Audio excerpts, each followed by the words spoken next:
Hi, I'm here again with Tati, and this month it was her turn to choose the book. So this month we are reading The Itch by Benilde Little. I got the book. I got it. Oh, it's so cute. Yours is different. You got the new cover? Okay. No, I got You trying to the take over here? This is nice. What's going? I got the paperback. Oh, okay. We're gonna get into this book. If you want to read this book and don't want to be spoiled, click off here. Thanks for tuning into this point. And if you agree or disagree with what we have to say after you come back and watch the video, feel free. What made you choose this book? Because it was your month to choose. What made you choose this book? What made you get it? So I chose this book because I read a book by her before. So this is not my first book by her. I have a book by her called Good Hair. I read that book first, and I really liked the book. I really liked the story and how everything played out. So I was like, okay, baby girl got some more books. Let me see. And then me and Ronald ended up talking about this cover anyways, because I love her covers. But I think in the new one, Sister Girl is missing a chair. So that's what made this one point out anyway. Because this another one this one is like The Secret or something like that. So it was two that I could have picked, but this one was the one because we had already had that connection of like, now why they changed this beautiful cover and you make it, y'all know how they be making stuff minimalistic now. They made it very minimalistic, which is like, it's cute, but it don't compare, okay? So I had high hopes for this book, just given that I read her book before. You can see on the back too, it says praise for good hair. So you see all the accolades she got for good hair. It was a good book. I haven't read it, but I'm going based off of what I read in this one. This was a good book. Today is April 18th. I have started reading The Itch. I actually started reading it a few days ago. I just forgot to record this. I'm on chapter 5 of 37 and I'm already getting pissed off. It's supposed to be about upper class black people. I will say this, I really like Abra, the protagonist, but I'm really mad because why couldn't we just have a regular black love story about two black people in love and maybe like have some issues going on in their marriage? But why does the issue have to be cheating? Why does Colin have to be a cheater? Why does Colin have to be exactly like how Abra's father was? Why did it have to be this kind of story? So now I feel like I'm going to be reading through this and I'll be pissed off. But I really like Abra, especially because she's a filmmaker and like she's all about her money, she's all about her business, and she's carefully constructed this life. And I'm mad because she's carefully constructed this life. So I kind of knew this was going to be like one of them type of stories because it's going to be a deconstruction of everything that she's worked so hard for. But why did it have to be this way? Why did it have to be a cheating storyline? Why couldn't it be something else? Even with that being said, I feel like I'm still gonna like this book though. Today is April 22nd. I've read up to chapter 11. Colin is gonna piss me off this whole book, but I'm glad that Abra is not stupid. She's seeing through the bullcrap real quick. She knows he cheating. She knows something going on. But it's Natasha trying to convince her, oh no, you know, maybe it can't, he's just not that type of guy. Nah, Natasha. Abra knows her man. She knows her man. Yeah, you've been friends with him for a majority of your life, but Abra's married to him. She knows him intimately. She knows when something is not right. We got Natasha. She done fell in love with this guy. She's falling for this guy named Miles. Miles is from Memphis.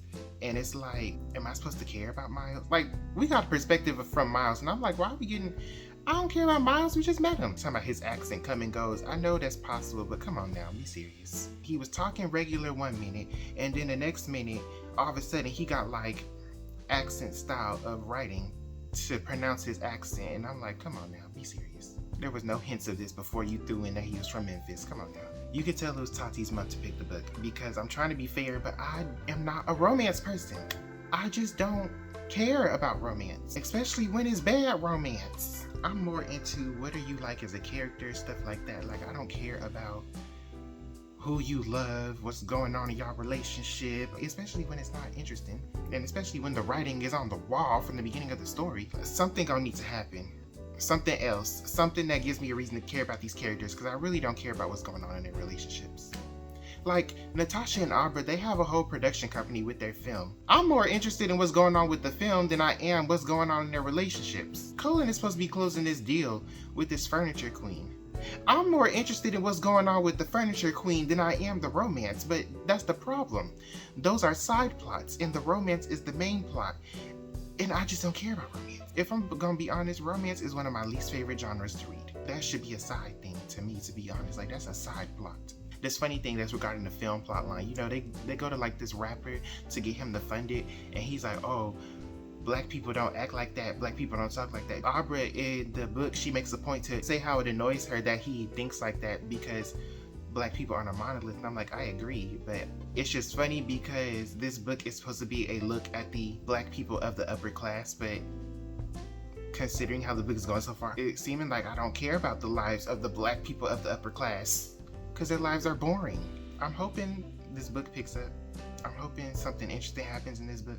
I'm hoping it gives me a reason to care about these characters, because right now I don't have one and I'm 10 chapters in. So I'm hoping to give me a reason to care sooner or later, because right now I don't care. Today is April 25th. I'm halfway through the itch. I am starting to see why Black men tend to complain and be upset about the portrayals of Black men in stories written by women, because we have 2 Black men in this story that are like main focus, and then there's a third one. He's not main focus, but it's like he's kind of important to the plot. Cullen gonna have to see me, because not only did he cheat on Abra, but he gave her chlamydia. And then when she asked him, are you cheating on me? If you are, we can work past this. He sat there and lied. Now Abra got chlamydia. And when she confronts him about lying to her, I'm sorry. I just don't love you anymore. I'm sorry. Why you didn't say all this when she asked? He gonna have to see me. Miles, he not trash. Yeah, he trash adjacent. I ain't put him in the trash can yet. He's standing right next to it, just in case. How he goes about this thing with Natasha is really going to determine whether he's trash or not. He very clearly does not want anything serious with Natasha. Natasha says she don't want nothing serious because she's giving up on love. Both of them are giving up on finding love. It's like he running a routine of game on her. He running like routine 2 on her. I'm just like, Miles, just be straight up and tell her that you do not. Why waste time? Why waste time? And of course, the third man is Abra's father, who was barely in her life, Rayford. He pissed me off when we found out the truth about him. And like I said, I see why Black men be getting irritated with their portrayals of Black men in stories written by Black women, because it seems like every story that we've read so far that's been written by Black women, the Black men's portrayals have been terrible. And I'm like, I know that there are Black men who make poor decisions, who make terrible decisions, who are terrible people, but all of us can't be this bad. All of us can't be this bad. Come on now. I'm starting to get a little bit interested in the plot, a little bit, because I just want to see what's going on. How's this going to end? Is Abra going to leave this man who cheated on her and gave her chlamydia, or is she going to stay? Are Natasha and Miles going to get together, or is Miles going to play Natasha? Or is Natasha going to play Miles? That's all I want to know. How's this going to go? It's April 26th. It's 3 in the morning. And I'm like, am I going to finish reading The Itch tonight? I was supposed to read up to like chapter 24 today, right? I'm on chapter 28. Because I've been trying to space it out so I can give myself time to read the book and do everything else I need to do. But I'm like, am I going to finish this whole book tonight? Because what's going on in the story? The second half is definitely more interesting than the first half, because the second half focuses more on like the elements of the story that I've been liking. So like the movie thing, that is becoming a hot mess. Colin, all I can say is when you do clownery, the clown comes back to bite. I don't believe in karma, but Colin, you can't make stupid decisions and then be surprised when bad things happen because of your stupid decisions. Miles is still trash adjacent right now, but he's getting very closer and closer to the trash can. And then there's this other guy, Griffin. He's the guy that's like doing the backing for the film. I thought he was Black. Come to find out he's white. And he is the reason the film is getting ruined. I'm just like, what is going on in this plot? Am I going to finish the whole book tonight? I need to know what's going on. It's getting interesting finally. It's April 26th. I finished reading The Itch last night. I read the whole second half of that book in one night because it got interesting. All I can say is, Cullen, when you do clownery, the clown come back to bite. Like, you left Abra for Cynthia, and then your whole life fell apart because you made a poor decision. Cullen's storyline, his ending is basically the reason I don't believe in karma, because the Bible tells us that sometimes the Lord will reward wicked people for their wickedness by letting them get their way and get what they want. But when it come time to stand before judgment, they're gonna be judged for being wicked. And so that's why I don't believe in karma, because even when you do bad things, good things can still happen to you. And it's just opposite. You can be the best person in the world, do all these good things, and bad stuff will still happen to you. The Bible tells us that you can do everything right and bad things will still happen. You are not exempt from having bad things happen just because you put good energy in the world. I mean, he made partner, but he lonely. Miles is trash adjacent. He not in the trash can, but he is trash adjacent because he knew he wasn't really feeling Natasha like that. But I will say this, at least he didn't like marry her and then basically do a repeat of Cullen and Abra. At least he realized that he didn't really want to marry her and was like, yeah, I'm not feeling it, let's not waste time. So that's why he's trash adjacent. And I really liked the storyline. I liked how it ended because it's kind of like we experienced it how Natasha experienced it. Like, we're like nervous for her to fall in love, but then when she falls in love and we find out that Miles is really a great guy, it's like, okay, but then he ends up not being able to commit. It's like we experienced it with Natasha, so that's why I liked it. And Abra's storyline was great.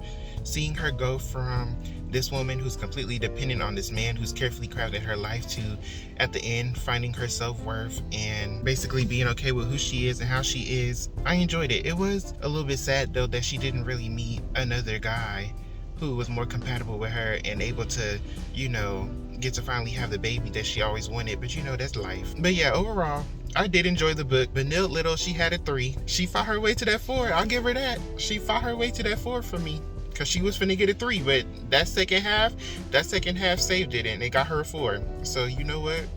Yeah, she got her a 4. What'd you rate it? I'm not gonna lie. I didn't think about what I rated it till now. I'm in between a 3.5 and a 4. So a 3.75? Something like that, which I'm surprised by that score. Y'all know we be reading books. And this is just to like put things into perspective because I think this matters. When you come off of reading different types of books and then you read this, it's like, that's a big difference. And then I also read Good Hair. So I think my expectations in reading Good Hair and how that was built, the format of this was like a little bit harder for me to wrap my head around. I think that was my major thing, because I'm like, baby, I ain't come here for 17 different million people.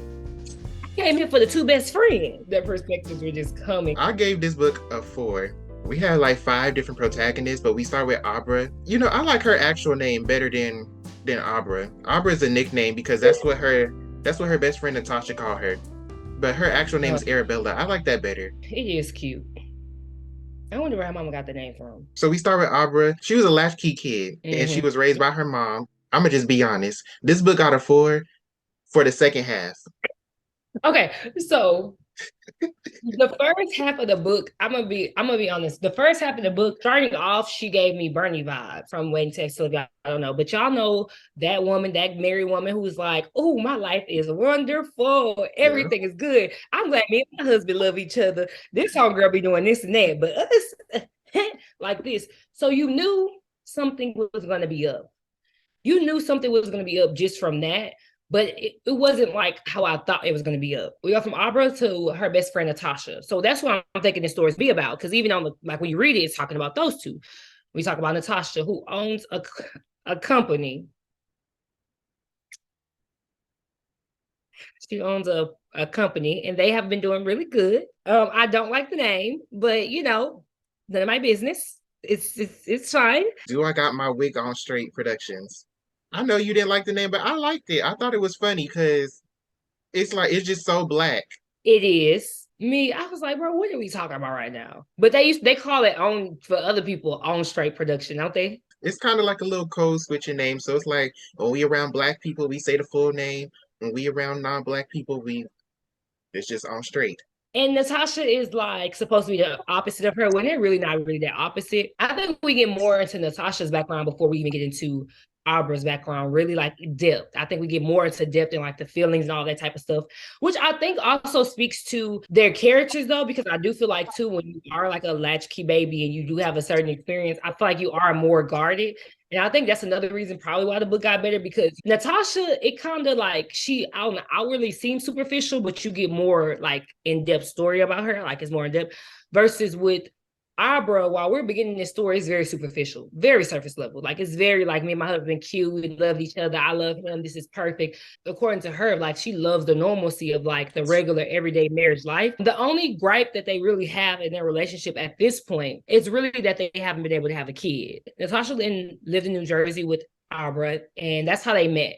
But her dad ends up moving back to Chicago to his hometown hometown and ends up taking over their grandfather's business on ribs and blows up. Okay. You know, she was well off. They was not poor by any means necessarily in New York. And I'm saying New York, the state. I know New Jersey and New York are the same thing. Nothing compared to what he created in Chicago. So when they meet back up and they get to know each other again, it's like, it's a lot for Abra to absorb. And that's how she meets her husband, Colin. They met through Natasha because Cullen and Natasha, they went to Howard.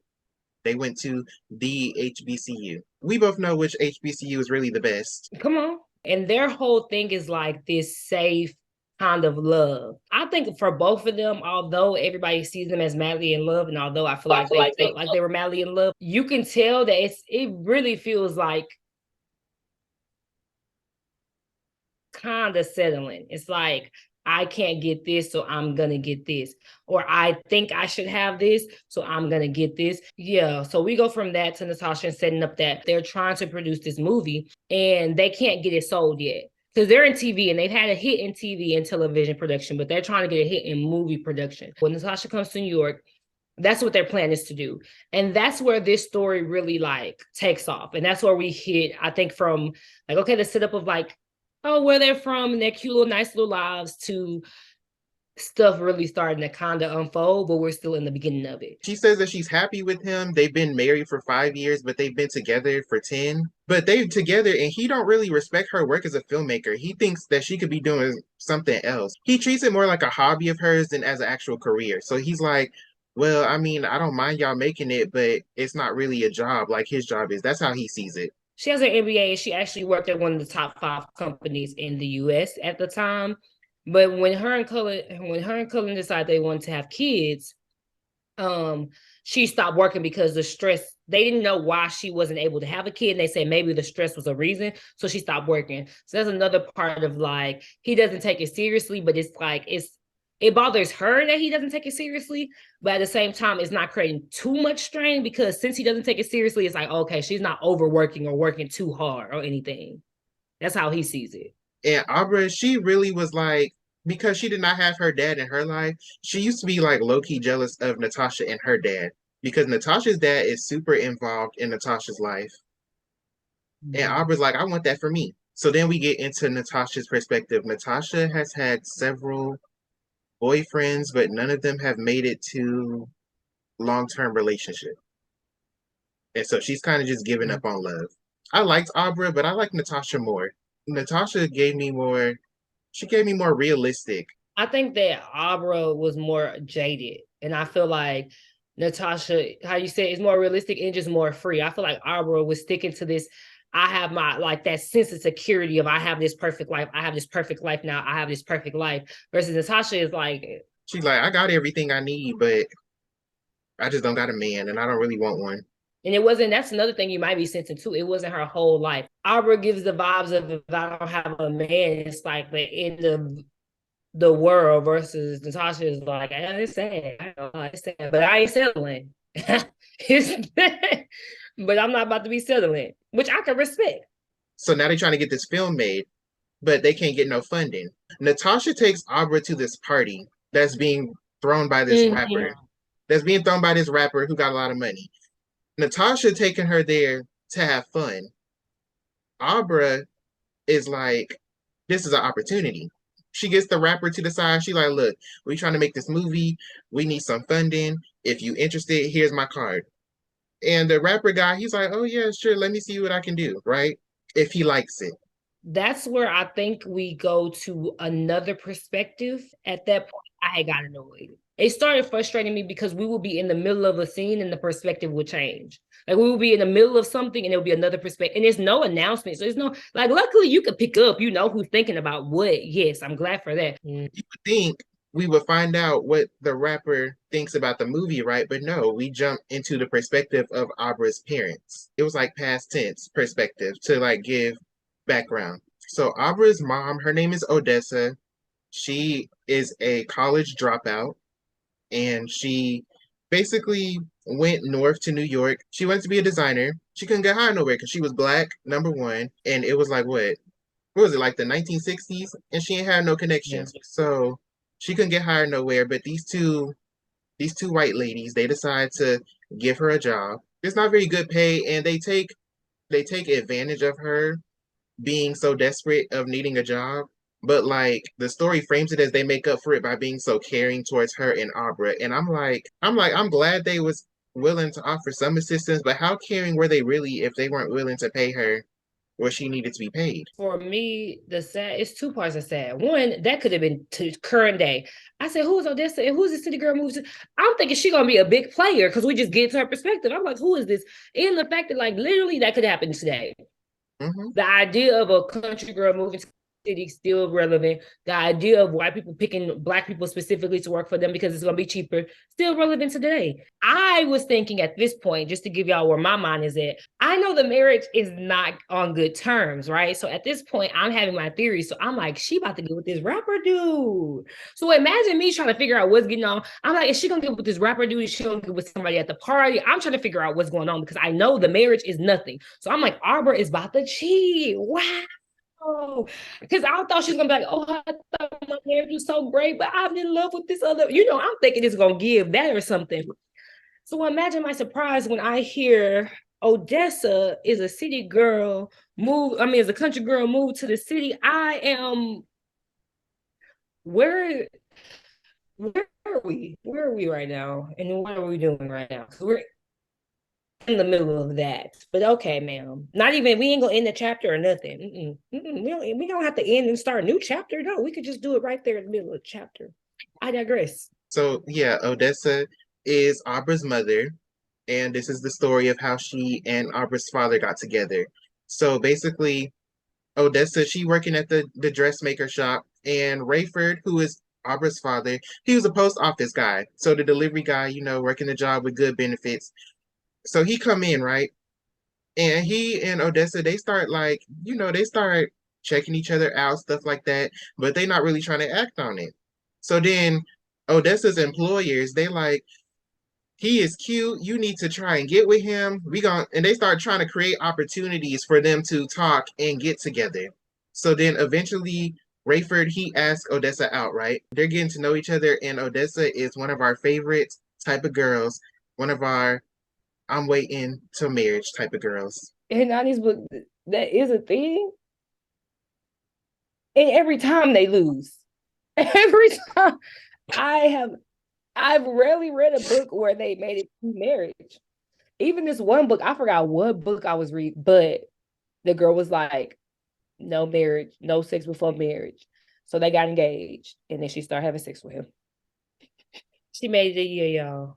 She made it a year. She said, you know what? I'm gonna give him a little something before we get married. The next day, no, because this is the grimy part. The next day, he want to come crying, talking about some I'm married to this or that. Y'all, kid you not even 24 hours later, not even 24 hours later, after she's like, I'm gonna give him a little taste, we getting married. 24 hours later, I can't marry you. I know you're wondering why. Because I'm already married. Crying and boohooing. What you boohooing for? You knew you was married when you For over this whole year. let's remember. He pursued her. Absolutely.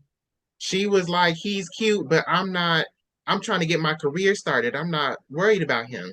He pursued her because the employers kept making opportunities for them to talk because they was all under the impression that he was a nice, single, upstanding black man with a good job with benefits.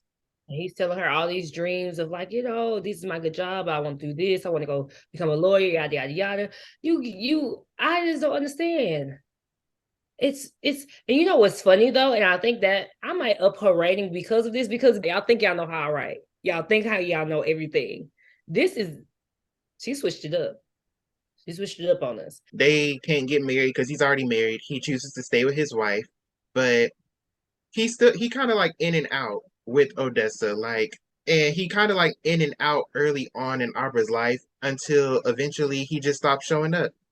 So Odessa ends up raising Abra on her own. And no, the grimy part is he quit his job at the post office, became a lawyer, got all this money. He was trying to like send him money, acting like he's still in Abra's life, but Odessa was like, no, if you're not gonna be around, I don't need you. He got all this money. He living nice, living well with his wife. Odessa and Abra, they're living in the hood. Yeah, and because of that, Abra developed a sense of independence, which is why she's such a hard worker. It was a smack in the face for her to find out, like, oh, okay, so he just went off and lived that dream he told me, which is girl, the same dream he told his wife. That's the same dream he told her. That's why he probably not even off living it with her, knowing him, looking how trifling he is. But this also sets up of like why she doesn't like such and such that, which I really appreciate that she's very honest about. You know how some people just be haters just to be haters. It's like she really realizes that like this aspect of my life caused me like a lot of pain. So then Aubrey and Natasha, they decide to go have a nice little girls' day out. They get makeovers, they get some new clothes, all type of stuff. And while they doing that, they get to talking about men. And Aubrey, of course, she's all, my marriage is perfect, my marriage is this, my marriage is that. And Natasha, like, I'm probably gonna be single for life. And so while they doing this, Cullen, Aubrey's husband, is in a hotel with another girl named Cynthia. I think when we got to Cullen, that's when I got annoyed too. But not because of the perspectives, but because it was like, okay, why did we have to go this route?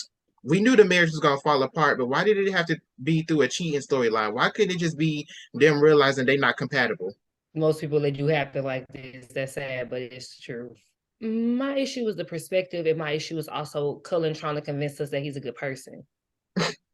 Oh, like him really trying to convince us that he's a good person. This is just this is that. Like really, really, really trying to steal deep in his heart. I'm a great person. I'm a great 15-20% of this book, even longer of him, his chapters are really him trying to justify him cheating and justifying that he's still a good person. Because at least I could have did this, or at least I could have did that. I'm a great person.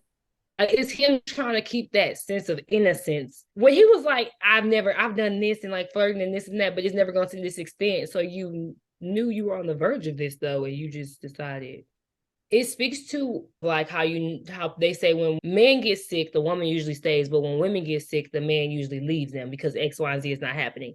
And even though she didn't necessarily get sick, I felt that in this moment of like, you want to have kids, she want to have kids, all this stuff, like, but you're not attracted because she's gaining weight or because she's not exciting, because she's not doing this. She's gaining weight because of the medicine that she's on, guys. That's number one, the medicine that she's on. And then she's not working because y'all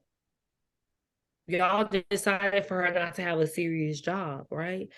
Um, so what are you really, and then it's like the excitement, like, oh, you want this excitement, but isn't that why you married her? Like you married her for safe. Then he gets home. And Aubrey's happy to see him. He's not really trying to talk to her. And she notices that he don't really mention her makeover.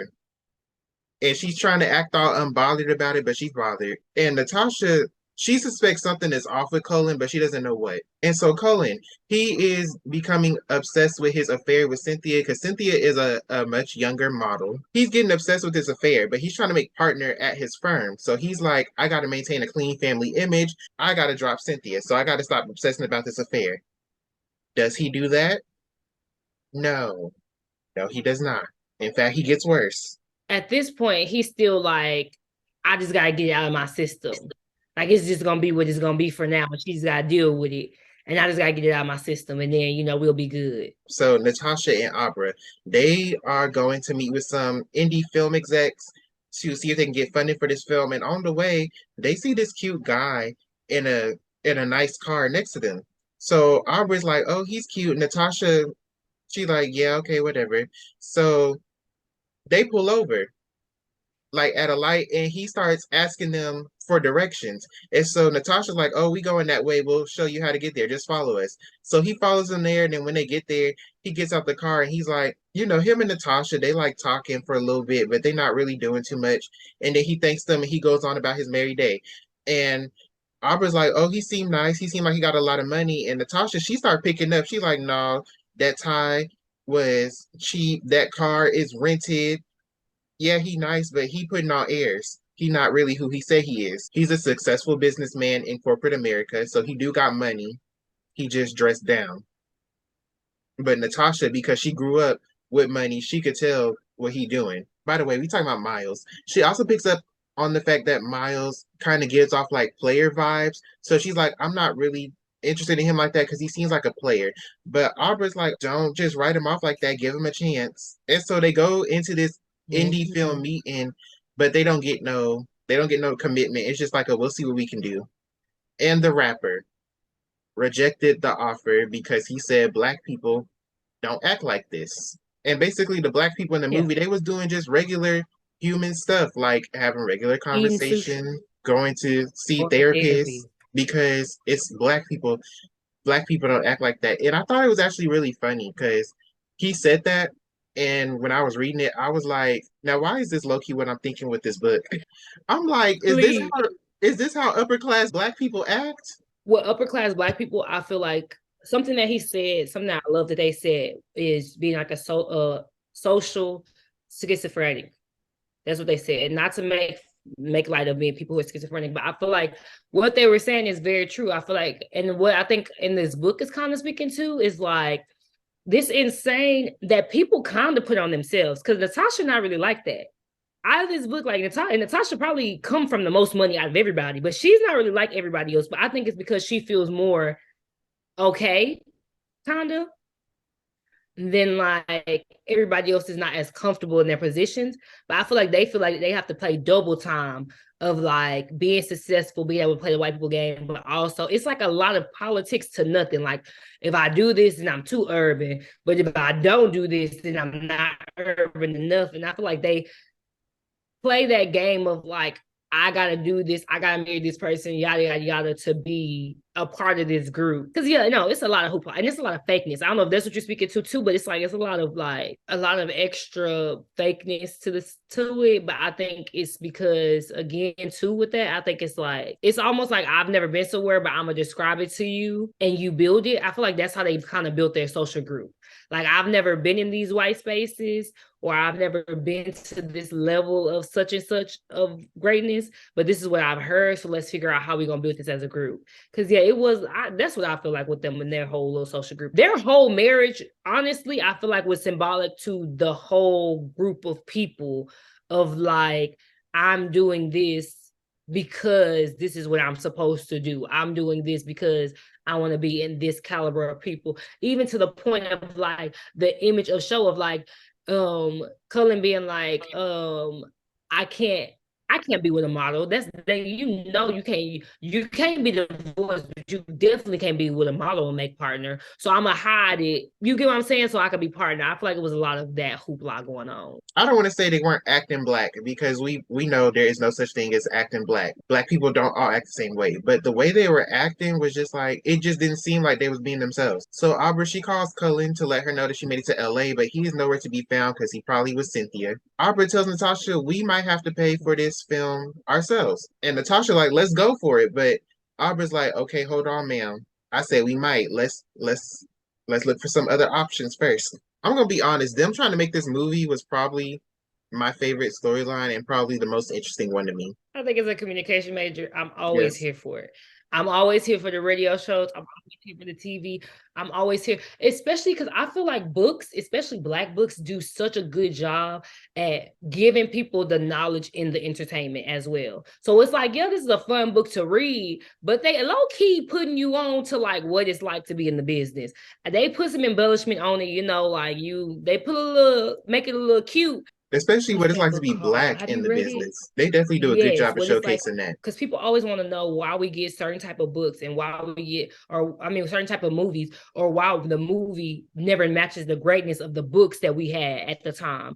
And it's like they gonna tell and I love this about us. They gonna tell you in the books the same stuff that them directors be telling them. They gonna break it down. I think this book did a really good job of that. So then we jump to Miles and yeah. Miles is from Memphis, but he lives in New York. As they were literally meeting Miles, next thing you know, we get Miles' perspective. Who cares about Miles, bro? Who is Miles? Like, what are we talking about right now? That was me. Cullen is this girl he liked, and I'm like, bro, we don't care about you humping the interns and you never had an unfair turnout. Like, why do you matter? And I think how you said, I was really like, this was kind of set up, and at least, and I think maybe this was kind of set up to me and how I was reading it, because Miles is not mentioned. Cullen is not mentioned, and none of this. It's like, okay, I'm thinking I'm gonna learn about these homegirls. Like, of course, it's gonna be romance. I'm gonna learn about these homegirls and stuff like that. No, we was getting these guys' perspectives, and I did not care. I did not care. I'm not gonna lie. it's especially because it's like in the middle. Like imagine in the middle of somebody talking, somebody else start talking, and you like, bro, I need to see. It's an interesting style of writing, and eventually it glues together. But at the beginning, for me, that was annoying. It's like when we first meet Miles, when we're reading Miles' words, it is written in standard English. Then after we get the Yes. knowledge that Miles is from Memphis, all of a sudden he start talking in like the accent dialect that some black authors use when they want to represent Southern dialects. And I'm like, why didn't you just do this from the beginning? One, it kind of was like, okay, well, he's getting comfortable with her, with Natasha, but at the same time, I feel like he never went back regular. He never went fully back regular after that. So he can't say, oh, he's getting comfortable with Natasha. He kind of speaks like that throughout the whole book. So to me, I feel the same way, because even like how she says, she kind of tries to explain it like, oh, this is the game that he plays type thing. Like he a playboy, he plays the game of different kinds of ways. But at the same time, it's like, yeah, but he never goes back to speaking that way. Like if even if it's like, okay, well, he's code switching or he got more comfortable with her. When he's with other people, he talks like it's just not consistent to make it a story that's like believable. He's lonely and he also giving up on love like Natasha, so he just be running through women like it's nothing.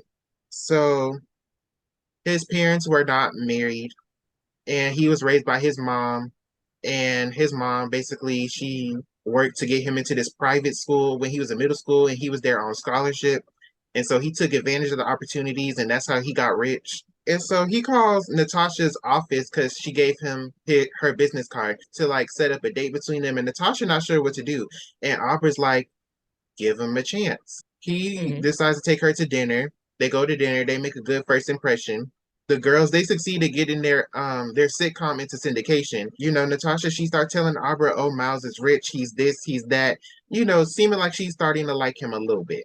And it was at this point when we got Miles that I kind of just got a little bit annoyed because I'm like, dang, is there no black men in this book that are good? You know how with books that are written by black women, you know, black men always make the argument that there are no black men that are portrayed good in the books. Normally, I don't subscribe to that logic because usually they'll be like they were bad. And I'm like, not all of them were bad. Some were good, some were bad. It's just like with life. Not everybody is good and not everybody is perfect. But in this book, I don't think any of these black men were good. Her daddy, one daddy out of all the daddies, too. That's the thing. That's the crazy thing. Natasha dad do not count because he was there for all of 2 seconds. He was mentioned a lot, but yeah, he wasn't there. I ain't gonna lie.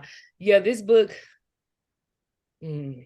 Miles came in like he was about to show his behind. I'm not gonna lie. I'm not gonna lie. Miles, what Cullen had done, they set him up like, nah, what y'all about to get ain't nothing compared to what he about to do to this Usher. Because he came in, when he broke down, this is the 3 games that I run with women, I was like, you one of them. You're one of them. Yeah, Okay. what I will say about Miles, he was probably the least disappointing out of the men. He still disappointed me, but he was the least disappointing because, like you said, she set him up to where we already knew what he was about. But just what the outcome was, he was the least Mhm. disappointing. Agreed. Cullen is reflecting on his love life with his friend Jimmy. Jimmy is this guy who, like, Jimmy was in love with this one girl, but he waited too long to marry her. So she got married to somebody else. So then he went and he settled for another woman, but he didn't really like that woman. So he divorced her and just kind of held out hope that the person he originally wanted to marry would one day come back to him. And we find out that Cullen proposed to Abra on a train ride, not even in private. It's like they literally sitting there on their way. I think they was on their way to work, and Cullen like, "You want to get married?" And Abra's like, "Sure." This is a I'm like, business transaction. I guess we at the point to get married. I'm like, dang, we couldn't at least like go to dinner. And y'all got all this money because he had money at that point. They were shopping for a house. Like they were shopping for a place. You had money at that point. And I think this spoke volumes to something that one of my homegirls said to me. She didn't say to me, but she said like I was probably like 21. No, it's probably like 22. I had never heard this before. And she was, it's like, okay, women marry for love. And she was like, men don't marry for love. Men marry the woman that's around when they're ready to get married. And when she said that and the amount, like that's what this book was basically saying. Like it's like throughout this whole book, it's like, okay, well, we're ready. We're ready. Let's go ahead and get married. I'm ready at this time. I don't want you to be another one to get away. And I think that's a very interesting perspective to have. I can't speak to that because I'm not married. No, I was gonna say, so it's not like we just beating up on the men here. I think a lot of people do get married because they think it's the right thing to do versus them actually being right for each other, not just in love, but right for each other. So it's not like we just, because I know we've been stumping on the men today in this book. While Colin is at work, Cynthia gets him to call her and meet her at the hotel at 9 o'clock. And Colin decides, you know what, at some point I gotta cut Cynthia off, but not right now. And he decides to take advantage of Abra being away in LA. And he been cheating on her through the whole marriage. Jimmy is meeting with Colin, I guess sitting around waiting for the woman he wanted to come back, worked because he got married to her after I guess her husband died or something. I don't know, I don't remember. Yeah. So when he meets up with Cynthia at the hotel at 9 o'clock, they celebrate her cover test. And so like a cover test, from my understanding, is like it's like a test cover. Like they take your photo, see if it'll work on the cover. If it does, they'll put you on there. If it don't, oh well. They go to the room and they do what they do, and then Colin starts reflecting on how he met Cynthia. Cynthia was a counter girl, and he met her buying perfume for Abra. Then after he bought this perfume, they meet a few months later at a restaurant where she's working at her second job as a hostess, and he bought her the same perfume that he bought Abra, and then they started an affair. And he feels bad for cheating, but it's not enough to stop. And at this point is when he gets bearable because he finally stops trying to convince us that he's a good person. He's not as hard on all of the I love my wife and it's my job and I'm really still good. It's just I haven't done this and da. Because he has so many freaking excuses to why he's with her, especially after that. I'm gonna be quiet. Then he goes and gets into the interesting part of his storyline. He goes and meets with Farah the Furniture Queen, which is the account that he has to secure for his firm in order to make partner. So he goes, meets with her. She's like, "Oh, I like you. You seem like such a good man, and I feel like we're gonna work well together." So then he goes home. Abra has got she's got the love suite set up. You know, she got the rose petals out. She got her nice lingerie on. You know, she ready for him.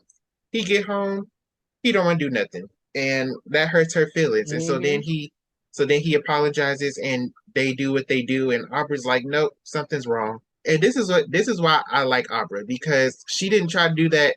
Something's wrong, but I'm not gonna believe that something's wrong. She was like, nope, something's wrong. I think this man cheating on me. Even when she told Natasha, Natasha, of course, she thinking Colin as her friend because Colin and her were friends too. So she's like, oh no, that's not Colin. That's not how he is. He wouldn't do that. But Auburn's like, nope, something's wrong. I think he's cheating on me because he not how he usually is. Something is off. And I just feel like it's that really bothered me. Him cheating on her. Why would you do that as y'all are trying to? And it's a point in the story where that comes up of like we're trying to have a baby and you won't even touch me. Like where are we going with this? And this idea of like being a good person.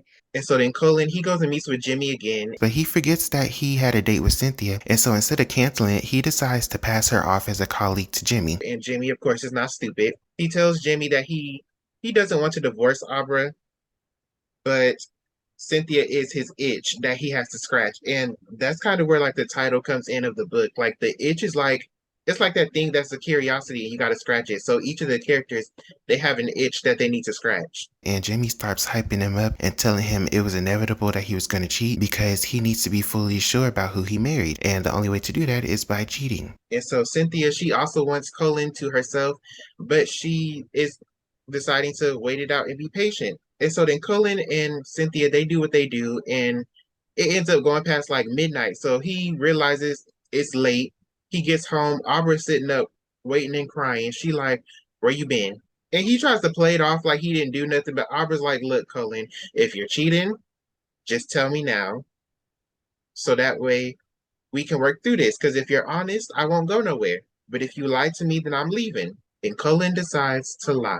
So at this point, Abra is like, I'm gonna act like everything's fine. And he really think he's like, this is the thing. He is like, Abra knows, like he feel the same way with his mom. He's like, she's gonna know if I'm lying.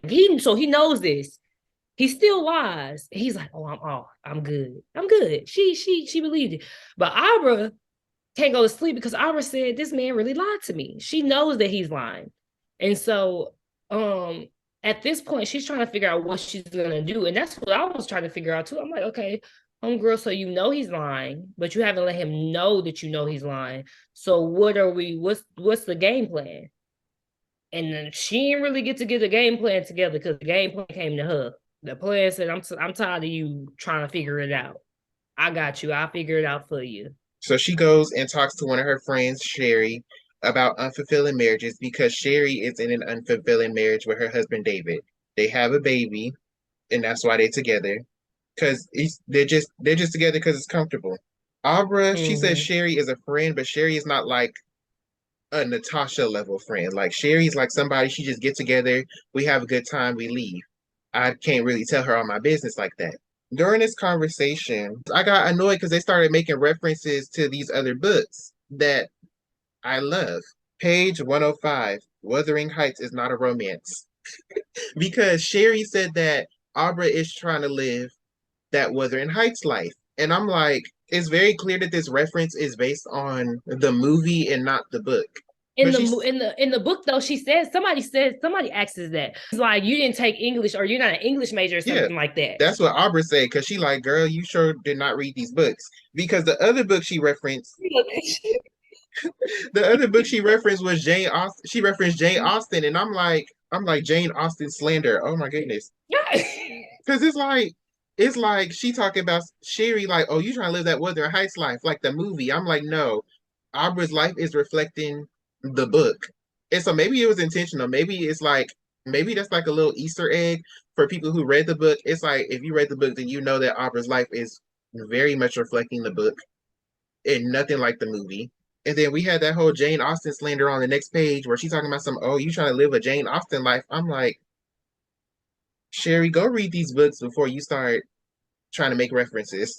Did you graduate from high school? I really want to know because you sound as stupid as you look right now. Go ahead, honey. They get to talking, and Abra, of course, she not telling Sherry her business, but Sherry sharing everything. She like, the father of my child, he left me for another woman, and that's why I'm married to David now. And it's like, it was just a lot going on. I'm like, Sherry, if Abra's not telling you her business, why are you telling her yours? And Natasha, she coming to New York to see Miles. And she asked Abra to do like a little recon on him, like, oh, can you just look into his background, see what he's like, see what he's about? And this is why I like them. This is why I like Abra and Natasha, Mhm. because they smart. Natasha, like, I'm interested in this man, but let me see what he's about first before I get too deep. Abra's like, my man is cheating on me. I know he's cheating on me. He lied in my face and he think I'm stupid. And so then we get into Miles, Miles and his routine. and he running routine two on Natasha. It's like, okay, Miles. This is why it was baby. This is why we thought it was gonna be. We thought it was gonna be coking on steroids. I really did. I really did because he came out the gate saying, "Hey, this is who I am," and I'm gonna tell you the exact play I'm about to run. It was really crazy, honestly, but Yeah, at this point, I don't dislike him fully because it's like out of the routines, she's in a safe zone. Not a real safe zone because there's nowhere safe with somebody who got routines to run. You don't really have nowhere safe to be.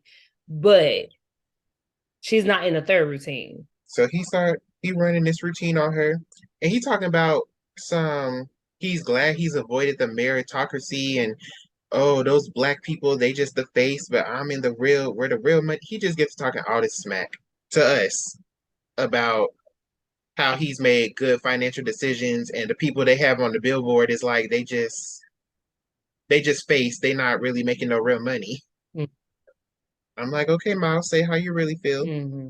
And he said he liked Natasha because he liked her carefree attitude, but he don't like how she dressed. Should have Or been a the hair, sign. which is a common thing. And so Aubrey, she still don't got no game plan regarding Cullen. She like, I know he cheating, but I don't know what to do with him. And so she decides to go ahead and do her little recon on Miles. She calls this girl named Jackie, and she learns that he got money, he lives a good life, but he goes through women like it's nothing. And he's not the type to be marrying. She catches this phone conversation between Cullen and Farrah because this is the 90s where like you could pick up the phone and still listen to somebody else's conversation. And what I love about this conversation is that on the phone, originally she thinks that he's cheating, like it's the girl calling him. But as the phone conversation goes on, she realizes, oh, it's all business. Like, okay, cool. But like you said, she's not stupid. So she still goes in there, even though this phone conversation is all business, she still goes in there like, are you cheating? Because you know how like I was scared about that of like, oh, she's gonna get this phone call and it's gonna be like, oh my God. Ooh, I thought he was cheating, girl. I'm just tripping. He over here working. It's just business. He actually is working. But she was like, no, he's a cheater. I'm sure of it. I'm just hoping he will answer it one day. My thing is, girl, you still don't have a plan. What are you gonna do when he says yes? Because he already lied to you. You already said you gotta leave if he lied. So what do we do at this point? So after she gets done confronting him, she go downstairs and she start watching her a rom-com. And I love this part because she just watching it for fun. She like, I need to take my mind off of this. But then she start watching it for real. She like, wait a minute, I can use this for inspiration. So she starts studying it. She like, okay, this is how they acting. This is the setup of the scene. This is the script. These are the lines. This is the music. And I loved it because I'm like, why are you me? Why are you me? I love seeing creative people in books. Yes. I love it. Whether they writers, anything, I just love it. I was enjoying it. I was invested. And so when Cullen came in and interrupted her, I got pissed off with her because I'm like, what are you doing? You gonna break the you gonna break the creativity. You gonna ruin it. He coming in talking about something. He's just going out real quick. I gotta go to work.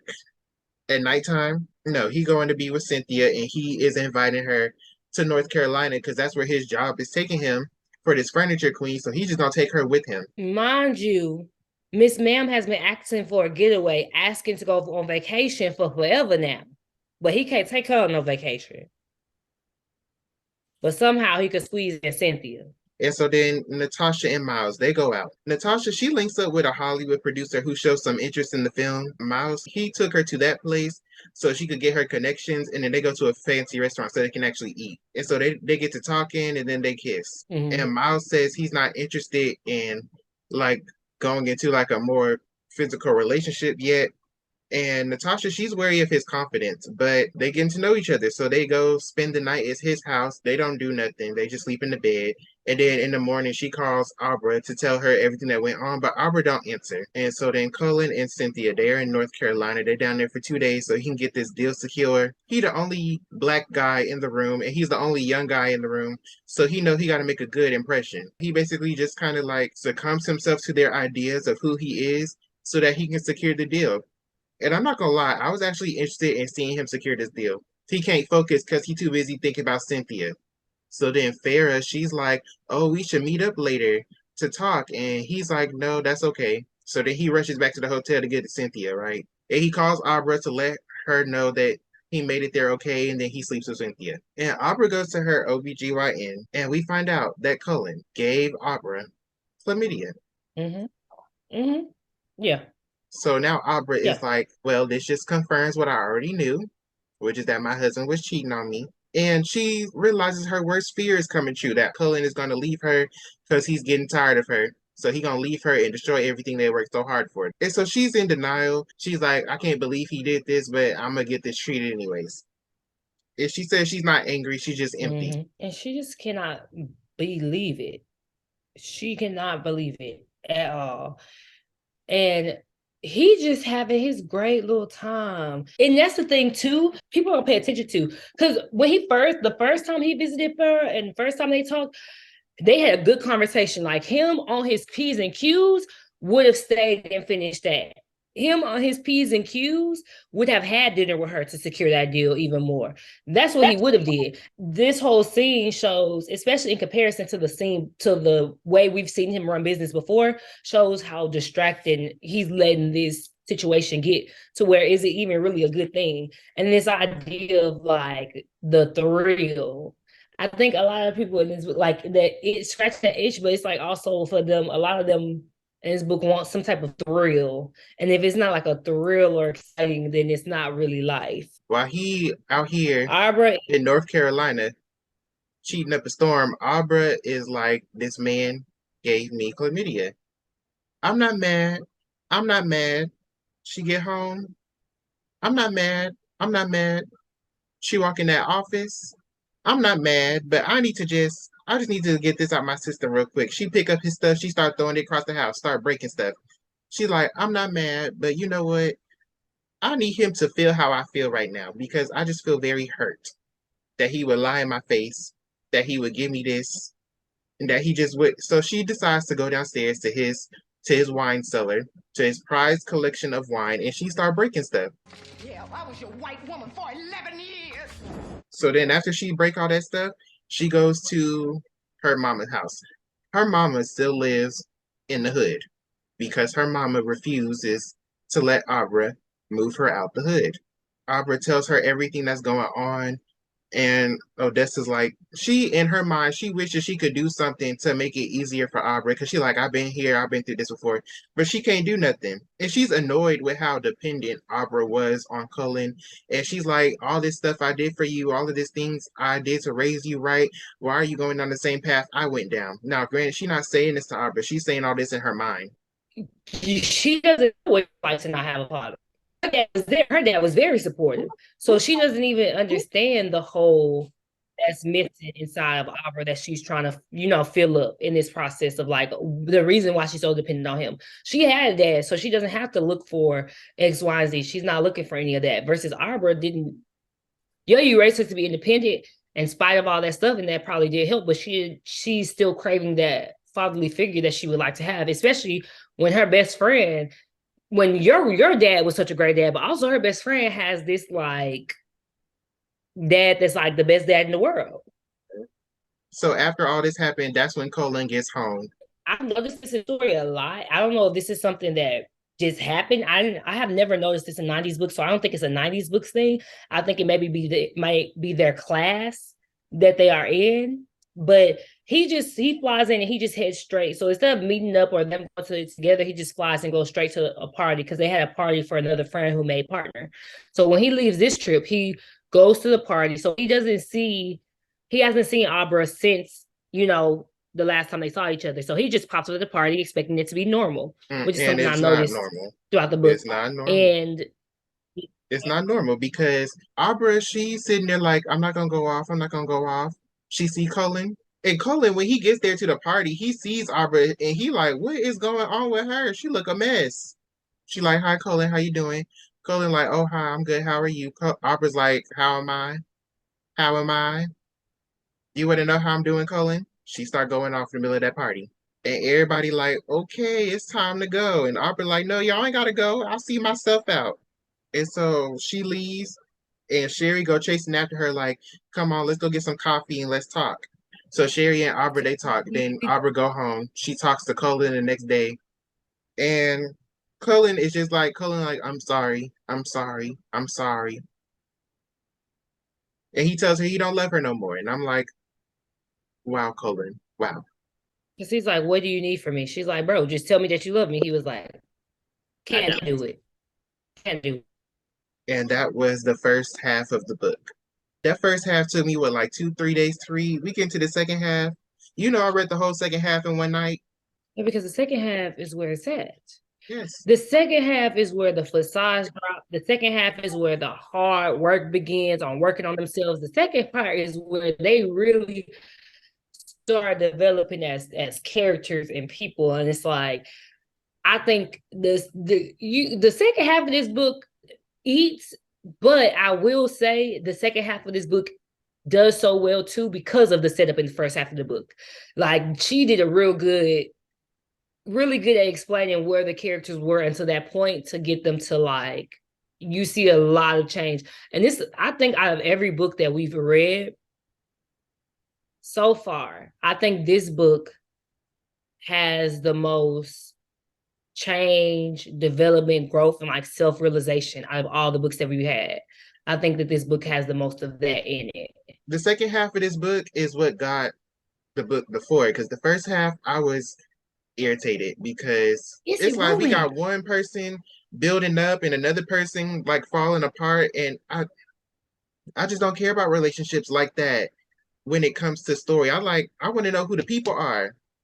But it's like the first half was just my marriage, my marriage, my marriage, my marriage. Natasha need a man, Natasha need a man, Natasha need a man. I'm more interested in what's going on in the background. I want to know about the film y'all trying to make. I'm more interested in Colin making partner.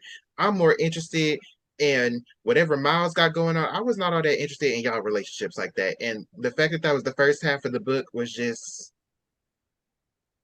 yeah. But once we hit that second half, that's when we got more into what I was more interested in. So that's why I got the 4. I think we gave it the score for the different reasons, but the same reasons. But I do think that that part speaks to what this book is low key about.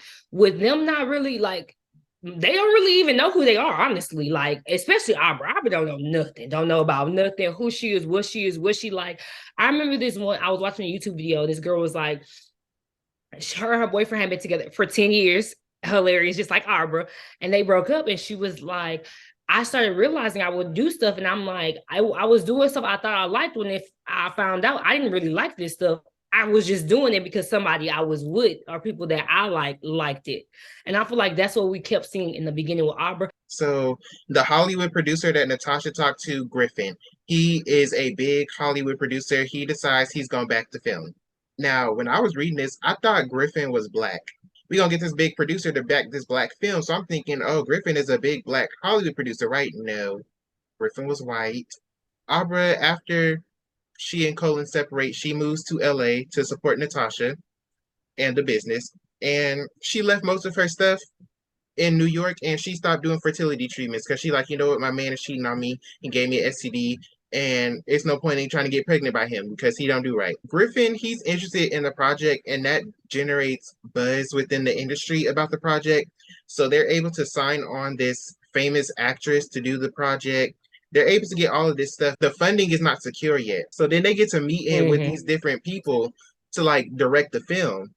And so this one director come in, and he is not right person for this project at all. Like he want to change up everything and make everything stupid. His pitch is trash. They said he himself is not a very good guy. His movies are not good. His last movie did terribly at the box office. And he just stands out too much in the wrong way. After that pitch, Natasha like, I need a break. So she goes to lunch with Miles. And she likes that he's still like himself, even though he got all this money. And so he's like, let's do a getaway to Hawaii. So they decide they're gonna go to Hawaii. And Natasha is confused why Miles likes her so much. And I'm like, well, Natasha, because you're cool, you're nice, you're cute. You're that girl. Come on now. Let's not play. So Cynthia, her modeling career has taken off. And she and Colin are together, but she's not as attentive to him as Abra was. And so Colin, he still has not heard about whether he made partner yet. And he's trying to keep his separation a secret because he feels like if his separation gets out, that's going to affect his chances of making partner. And he's worried that Cynthia might not want kids because he really wants kids. He's super sure he's gonna get this partnership, but he's like, I need to keep Cynthia a secret, but Cynthia might not want what I want. And I'm like, see, when you do clownery, the clown comes back to bite. Conversation you should probably have before you tell somebody you love them and you're gonna leave your wife for them. He's gonna divorce Abra. He's gonna be happy with Cynthia, and he keeps saying this thing. He's like, all good things, all good things. And when he kept saying this, all I kept thinking was, all good things must come to an end. Oh, that's what I thought. And I'm like, so Colin, you do know the full quote is all good things must come to an end. So I'm like, I don't think things gonna go very well for you. So then Miles and Natasha, they go to Hawaii.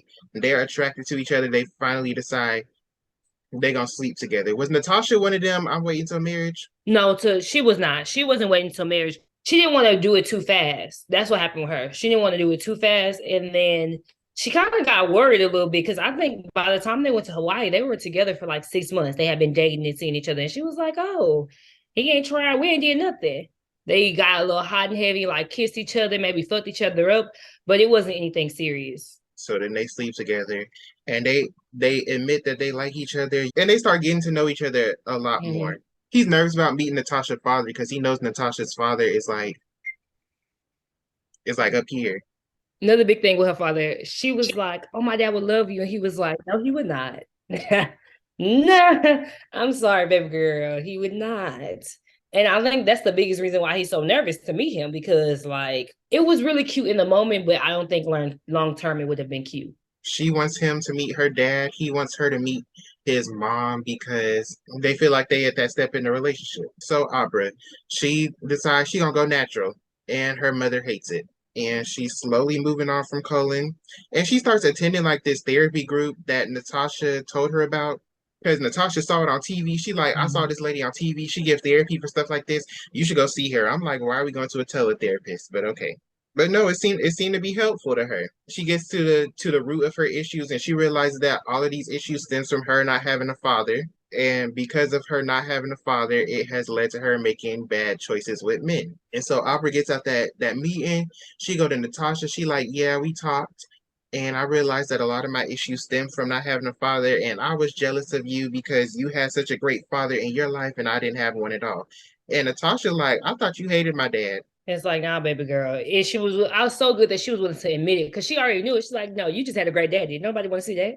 I don't want to sit there, go to your house every day and see how great your daddy is, which is a real moment that people have. Miles' mom, her name is Erlene. She is preparing for Natasha and Miles to come. She's super excited to meet Natasha, and Miles is like her smart baby boy. Oh, my child who got into private school. Another perspective, by the way. So they get there, Another and she's all perspective. happy to meet Natasha. She like, I'm gonna show her around. So she's showing her around. They get to eating lunch, and Natasha, she's trying to be all cute with it, like, oh, I don't really eat much like this. Erlene, like, girl, stop playing and eat the food. She likes Natasha. She likes her. She thinks she's a sweet girl, very nice, very friendly. And so while they doing that, Abra goes to dinner with Griffin.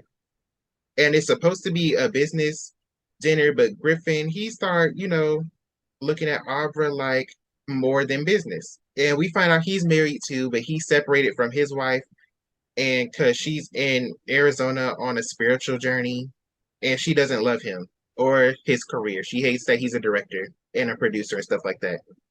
So they talk about their lives together, and they agree to do dinner again. So then Cullen, all good things came to an end. I'm really not surprised. He got to wait another year for partnership because his company is bringing in new people.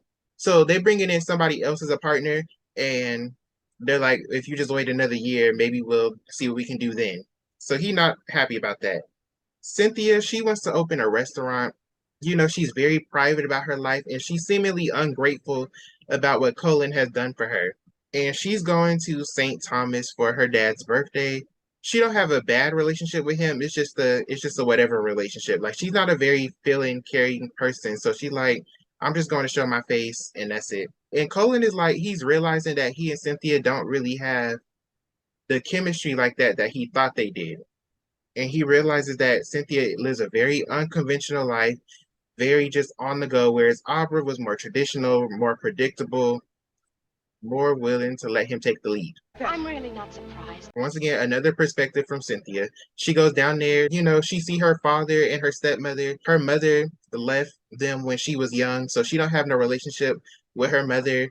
She like her stepmother is nice, but I don't have no emotional connection with her, and she don't have no emotional connection with her father either. So she go down there, everything's nice. She go back home, Cullen is a mess. And she like, you know what? I'm tired of you. I'm really not surprised. She's like, I'm tired of you because you're too devoted to me. You spend too much time with me. You love me too much. It's too much. I want you out. And Cullen is like, no, don't leave. And she's like, I'm leaving. So she leaves, and Cullen realizes his whole life has fell apart. I'm really not surprised. He ain't make partnership. The woman he thought wanted to be with him is gone. Can't call his closest friend. Can't call his closest friend because Natasha is Abra's closest friend, and Natasha mad at him. His whole life fell apart, and I'm like, See, when you do clownery, the clown comes back to bite. Like I told y'all last time, I don't believe in karma, but you can't make stupid decisions and then be upset when the results come from them stupid decisions. You reap what you sow. So yeah, his whole life fell apart. Abra has decided to let go of her dream of being a mom. I just knew, and I'm so glad that she didn't. I just knew Cynthia was gonna get pregnant, and I was gonna have to fight him. But we can keep going because I go on my Well, rant. Abra is growing closer with Griffin professionally. He's like a mentor to her, so he's teaching her the The, business, how to dress, how to talk. she doesn't like the spotlight like Natasha does. So Natasha's like the face of the company. She does like all of the communication stuff, and Abra handles all the money and stuff. And Griffin is showing her that you gotta do public relations too. You gotta be out here looking your best, acting your best, possibly talking too. So you're technically a producer as well now. Natasha calls and she updates Abra on what's going on. She tells her that she went to Cynthia's restaurant and Miles was checking Cynthia out, and so that kind of hurt her feelings a little bit. And so Abra, after getting this news, she decides to call Colin just to check on him. And she just want to be nosy and see if he and Cynthia split up. And while she doing that, Miles and Natasha, they eating at Cynthia's restaurant. They like each other, but Natasha is scared to commit to him. And Miles, of course, he wants her to tone down to like fit into his world. And I'm like, I want y'all to work, but it's seeming like it's not gonna work. It's minor things that you think are little, but I think is big in the. And I like how Natasha played it because she's like, I like you, how you say, but it's like, we're gonna see where you want to take this. She not pressure him or nothing. And with him, I feel like it was really nitpicky, to be honest. Like very, very nitpicky. It was I think it was more so underlying things.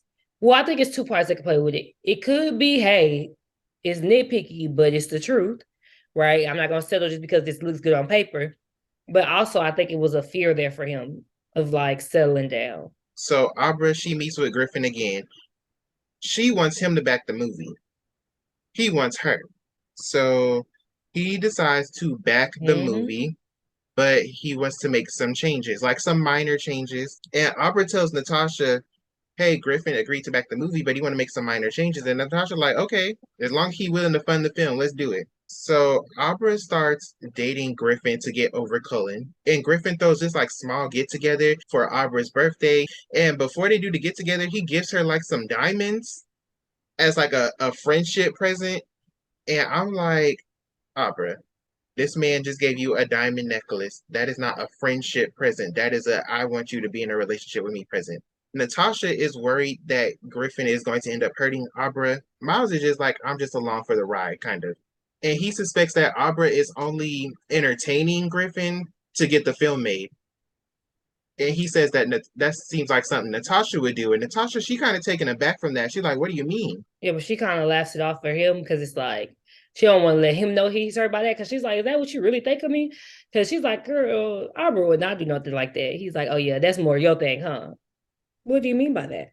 What does that mean?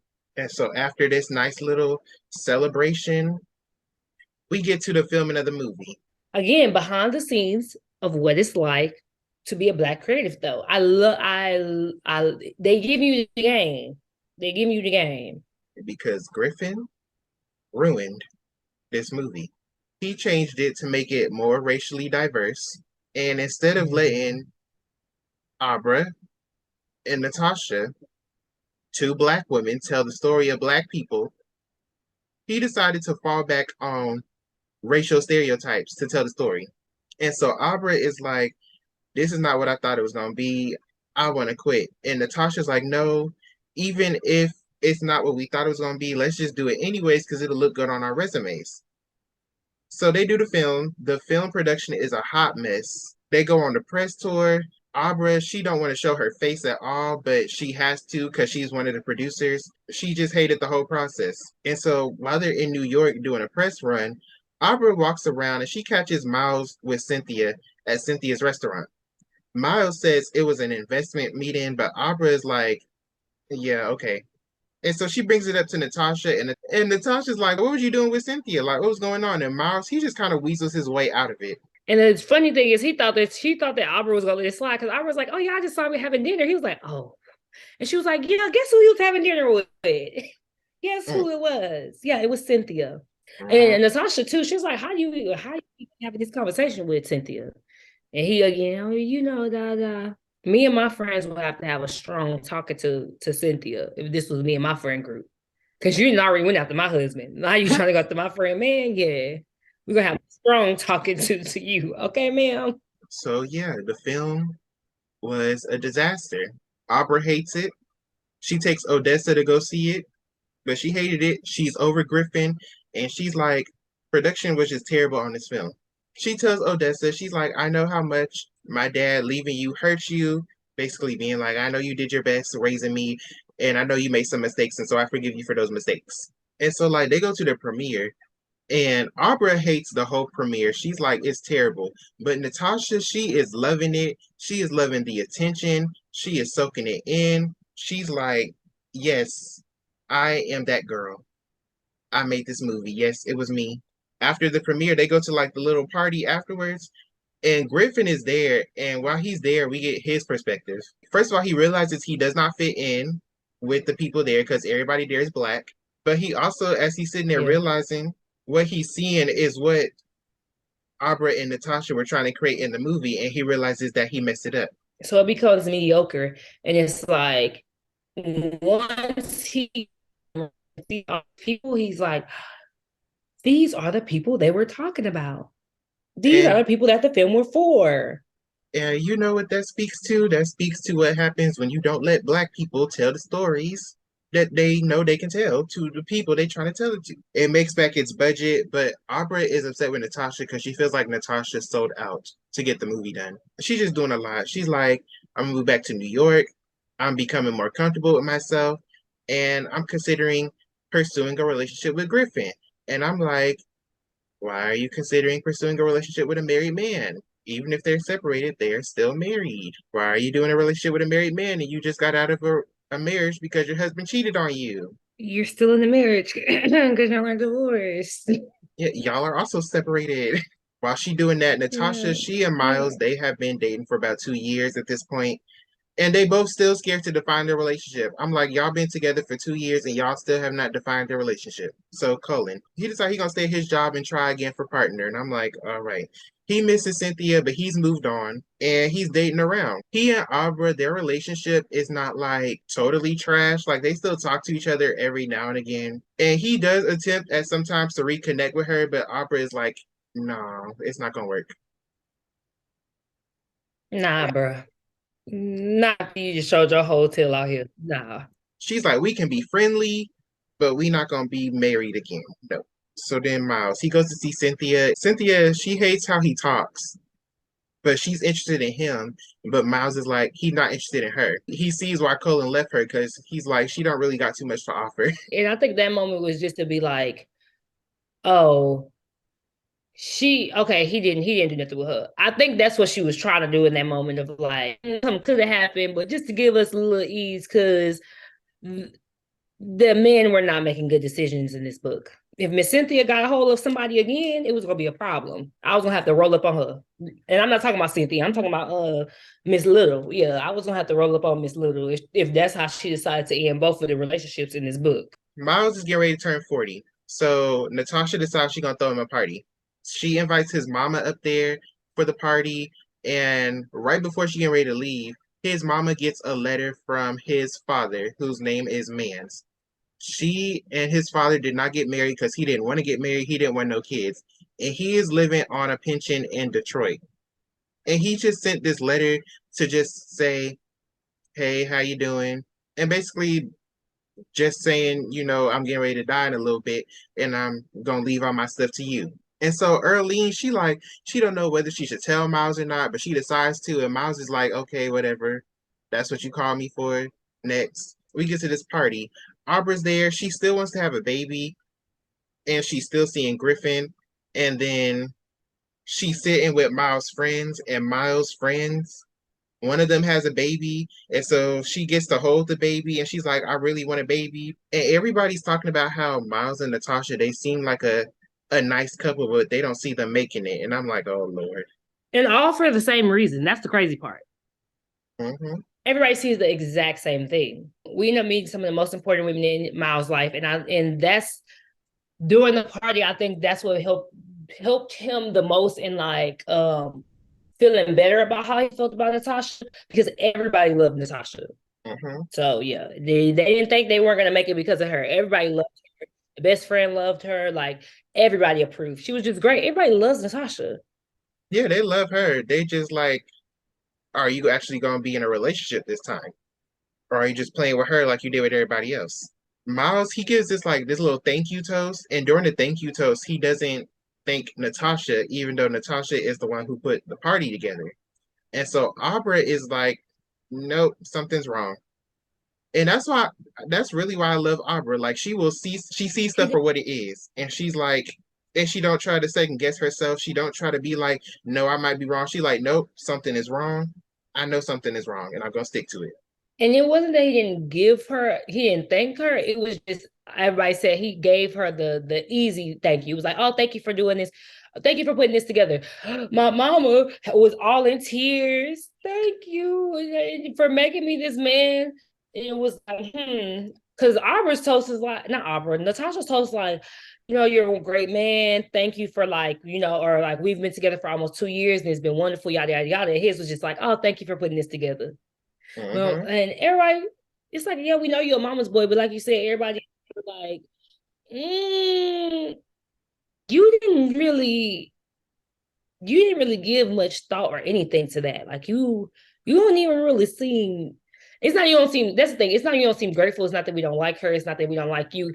It's just we're not sure if you're serious. Mm-hmm. That's the problem. Because it's clear you like her, you want to be with her, but like, to what extent?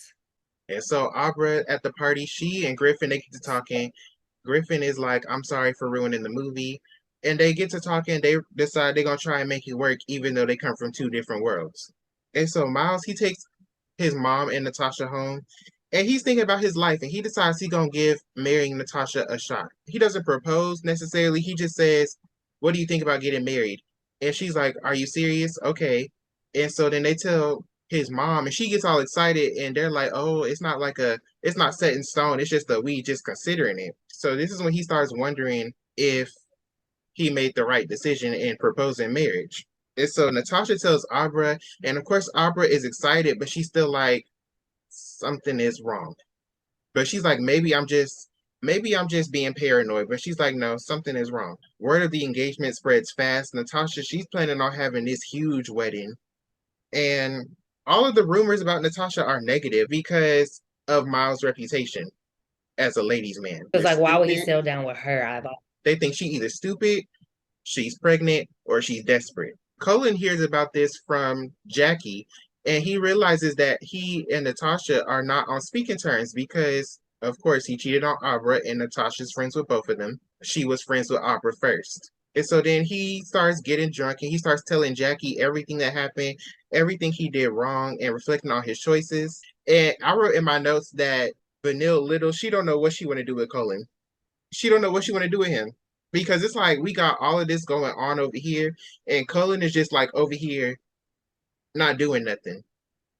Like he just be like, "Oh, I'm sad, I'm sad, I'm sad," and then we go to somebody else, and I'm like, it works for the story and it works for showing how isolated from the community and from the group he is, but it's like he not doing nothing in this isolation. He just, I'm sad. Because that's what happens in depression. He don't have like versus he not gonna be going to therapy because who going Natasha kind of sit what you call it to therapy or like the certain conversations we have. He does his whole I think that's what she wanted to do with him. His whole thing is the isolation. His whole thing is you wanted all of this stuff. You thought you were gonna get all this stuff, and look at you now. Because like it was points where when he was going through it though, he's like, I want to talk to such and such, but now what do I do? I just think everybody else is having more success and more growth, and he's the only one that's just not growing. And maybe it could be that he's just not, taking his mistakes to heart. But I feel like even with the mistakes, it's growth there, but it's not even that much acknowledgement. So it's also like, what do you want to do, Colin? Which is so weird because at the first part of the book, he was probably the one that was the most secure out of everybody with himself and all that other type of stuff. I feel like, or like had the most stuff on track. And it's like this second half, we just lost all of who or what Colin was or could be until this point to him talking to Jackie and really start getting some stuff together. Because I feel like once he met Jackie, things start like not when he met her, but like I feel like around that time of when, you know, this part of the book, he's starting to like come to terms with everything. They're talking about it. So that's how he finds out. He's like feeling some type of way. And then Abra and Natasha have the conversation when Abra comes back. I mean, when Natasha comes back, she shows Abra the ring. The ring is gorgeous. It's from Tiffany. It costs $1 bajillion. And she asks Natasha, like, have you told Cullen? And she's like, no. She's like, girl, you gotta tell him, like, that's one of your closest friends. And everybody's a little taken aback by, I feel like, by just how Abra is handling this at all, because like she's being, I guess, very mature about it, very, well, we like to say classy about it, because she's like, girl, she's like, Natasha's like, are you sure? Are you okay? She's like, girl, that's your best friend. That's one of your best friends. You better go to at least let him know. At least, you know, like, I don't really care. Everybody taken aback by it, but what they fail to realize is Abra, she didn't really love Colin like that in the first place. They were together for security, number one. Number two, they've been having on and off communication since the separation. So it's not like they stopped talking. They still talk. They still check in on each other. So they still have some type of relationship, not romantically, but at least like on a level where they still feel comfortable talking to each other. And then also, like I said earlier, Abra was friends with Natasha first. Natasha and Colin became friends in college. But Natasha always probably gonna go with Abra first because number one, not only was Abra the one done wrong, but that was her friend first. But while she doing all that, she's wondering why her judgment of Miles was so off. And she's like, how is my judgment off? Because usually I'm spot on with stuff. And so Miles, he's reflecting on his decision to marry Natasha. We find out that he gave her her ring while she was in the bathroom brushing her teeth. And I'm like, what is with y'all giving these women their rings in the most unromantic way possible? Y'all could do something. He basically decided that he was going to marry Natasha because he didn't want to end up like his dad, alone, with no one to talk to, with no relationships, with nobody else, just alone, living off a pension somewhere with no connection to nobody else in the family. So then Abra, she decides to tell Natasha, go tell Cullen. So Natasha, she calls Cullen. She tells him about the engagement. She's still pretty pissed off at him for what he did, but at least they talking. He's like, oh, what is Abra doing? And she's dating somebody, and isn't that man married? Weren't you married when you cheated on her? Okay, let's mind our business. Let's mind our business on this one. Let's Yes. mind our business. And Natasha's like, that's my friend. Watch your mouth, because that's my friend. Okay. And so yeah. And so Abra, she's still like she's like my judgment on Miles was wrong, but I'm still gonna be careful around him just in case. She realizes that she and Griffin are just too different and she does not want to repeat her mother's mistakes. So then we get to the final chapter. And I say this is the chapter where Miss Little decides she's gonna break everybody's little hearts. So Miles, he realizes that he is not wanting to marry Natasha. This is why I say Miles was the least trash of all the men. He was just doing it because he didn't want to be lonely, but he realizes he didn't really want to get married. He doesn't want to live a married lifestyle. So he tells Natasha, yeah, they decide they're going to end the engagement at the engagement party that her dad is throwing. But Natasha knew that something was off because she knew the minute her dad met Miles, she was like, yeah, something's wrong because my dad is not responding positively to him. And so that's how they end. They break off the engagement at the engagement party, and they're like, "You go your way, I go mine. No hard feelings. It is what it is. I'll be all right. You'll be all right. Woohoo!" Abra and Colin, they run into each other at the party. They don't have no more feelings for each other. They're like, "I wish you well. Yeah, I wish you well too. See you around. See you around." And they like, where Natasha at? And that's when she come in and she's like, yeah, the engagement's off. And so the book ends with Natasha and Miles not being engaged. Colin and Abra, they don't have no feelings for each other, but Abra is proud of herself because she made great progress on herself and she's found herself. And that's how the book ends. I think I like her book end because it just showed how much maturity everybody had, and how much they were working on each other, and how much they were determined to like. And that's why I think it was so much growth, because they were like, well, you know what, we're not gonna make bad mistakes just because it sounds good. With Cullen and Abra in the writing, it was like, they just let it go. It wasn't like we gonna keep trying to flirt. Somebody still did have feelings. I ain't gonna say which one. Well, still wanted to keep the conversation on. Let me say that. It was like, we can be mature adults. We've grown, even in how everybody handled it. Like, he said this somewhere in the book. I don't even think it was at the end, but he was like, I know that leaving her was not the right decision, but it was necessary. So yes, it wasn't right. It wasn't probably good. How he left her probably wasn't good, but they needed to be apart. They needed to break up. And I think that's the same thing of like what was happening with Natasha, but it being, and that's what I was saying earlier, of like it being done the right way, of like, we know we don't need to be together, but instead of cheating, instead of being crazy, doing all this hoop to hoop, he would just, yeah, he told her late, but it's better late than never. Also, at least he really did try. He really did. He was like, you know what, I'm gonna face my fears. And he tried to face them. And he did. And he still realized he didn't want to be with her. So I think, you know what, I think I'm gonna leave it at 3.75. I was about to say I'm gonna move it to a 4, but I think I'm gonna leave it there. But I do really enjoy the book, and I think my favorite part is the character development and in the ending. I really like the ending, because I feel like, as much as it doesn't seem like a happy ending, it is a happy ending. Like, as much as it seems like, oh my God, the engagement broke off, all this stuff, like, everybody's on good terms. Ain't nobody like beefing. We avoided another what you call it? I was gonna call it abracadabra, but another Abra and Colin mishap. Like, we avoided all of that. Colin and Abra on talking terms, they good. And we avoided them getting back together too. We avoided all that ugliness. We avoided Abra being with this white man. No offense, but we avoided her being with this married white man. Like, we really we hit some points. And I think something that I really like about what she did is like, it's not just breaking the facade. And you know what? She said this at the end too, about, I feel like why Abra was kind of at the most peace is because she also said it too about her healing. Like, Abra came, she scratched that itch, and she healed. And I feel like I like that about this book, because everything don't have to be about romance, but also every romance doesn't have to have a good ending. And everybody doesn't have to be so clean. Like, life is not so black and white. And I feel like this book does a good job at showing that life is not so black and white. So while it could seem that like Cullen cheating and all of that type of stuff could be the end of the world, and like they could never talk and make them so terrible, it's not always black and white like that. And while it could have seemed like, well, you know what, she's single, he's single, they could have got back together. Even the love thing of like, did they really love each other, or did they not? Was it out of convenience?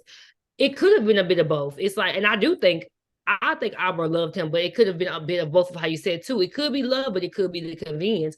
It's not as black and white to be like, oh, okay. Same thing with even his comment of like, did I make the right decision? No, but was it necessary? Like, like, it's that blend of like, even when he was like, she was like, so what did Natasha say? Natasha was like, what are we gonna do now? Like, what are you gonna do? And she was like, are you gonna start seeing other women? He was like, I don't know. He's like, just because we're not engaged anymore doesn't mean I stop loving you. Like, it's not that simple. And I think that that's something that does translate in both books that I read, is that she does a good job at that. That's something that I like, of like, things happen, chaos happens, and it's not that easy to overcome. And I just thank God, praise Jesus, that they did not get back together.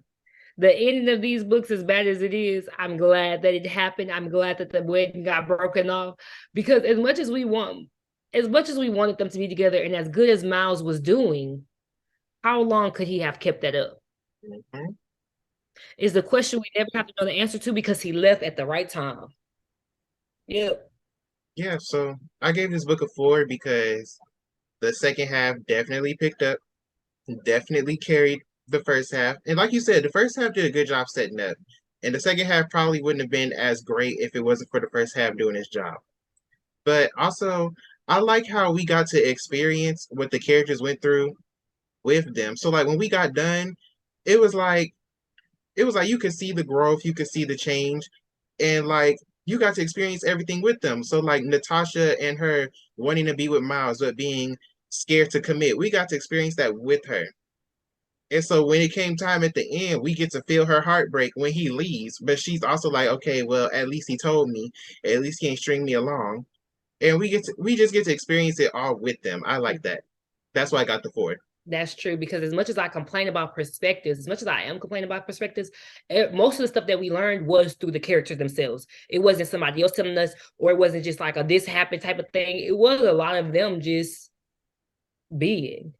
So I agree. This, y'all know, 3.75, but this was a really good book. I'm not even gonna hold you. This was a really good book. I enjoyed it. And I definitely see why you said you need to have a talk with me, because that first half did have us worried. But the first half is, I guess, when you put it all together, is greatness in its own, because that first half evokes just as much feeling as the second half does. It invokes so much for different reasons. But yeah, that was how we felt about this book, y'all. But we glad to be back. If you guys want to see more of these, make sure y'all like this video, give this a thumbs up. It was my turn to choose the next book we read. So the next book we'll be talking about is Their Eyes Were Watching God. We'll be talking about that book. We'll be talking about the movie. And then for the month after that, it's Tati's turn, and she chose her book. So Tati, tell us what book you chose for the month of June. It is called Tumbling by Diane McKinney. It's a first novel, so this should be interesting. And basically, there are 2 main characters, which is Herbie and Noon. They are in love, but some things happen kind of that creates chaos within their marriage. So they're kind of fighting for their relationship. It's set in Philadelphia, South Philadelphia, in the 40s and the 50s. I chose it for the cover, but I also chose it because I was looking at books from this author. I was looking at multiple ones, and this one was the one I kind of wanted to read because it had a few different elements with it. It had like jazz singers in it, so there's elements of jazz. It has elements of I believe, the church in it, and even some triggering elements in it. So we'll give you the trigger warning when and if necessary in the book. I was really feeling the cover, and it's giving the type of books I feel like we kind of like reading. We go in between, like, the 90s, the fun romance movies. I said movies, the fun romance books. But I picked this more for a cultural reason. That's why I thought it was gonna give more of like a cultural feel to it, and more of like what we're on. We're on Eyes Are Watching God. We've read I was gonna say Beloved. We didn't read Beloved. We read I read Beloved. Sula, along those lines of books, type of books we've been reading. Now we haven't had. Well, we had read Our Eyes Are Watching God, but we haven't had this one, and this is a new author. So we wanted to try a new author and see how this was gonna be. It's a bestseller, but there's a lot of bestsellers out there. So yeah, so we got Their Eyes Are Watching God for the month of May. We got Tumbling for the month of June, and then July we have my next book, Before I Let Go by Darren Coleman. We're going to be reading that in the month of July because we're going to try this again. This is another contender for male equivalent of Waiting to Exhale. So we're going to try this again. Hopefully it goes better than the last attempt. A lot of the book gave stereotypical. So it gave stereotypical, and it gave negative, and not like negative in a pain way, like negative in a boo-hoo, like podcast way. A lot of this book gave podcast to me. It said it's an Essence bestseller, so we'll see how that goes because, the last attempt was also a bestseller. So, but yeah, that's what we're going to be reading for the next 3 months. That's what y'all got coming from the book swap. So be sure to be prepared and ready and waiting for those. And make sure y'all go check out Tati's channel too, because she teaches y'all how to do makeup, how to do hair. She teaches y'all about social issues. She just got a great channel, and she teaches y'all a lot of stuff. And make sure you spell her name correctly. It's Tatesomne. If you got a problem with it, take it up with Tati, not me, because she the one that did it. And so with that being said, thank you for tuning in, and we'll see you guys in the next video.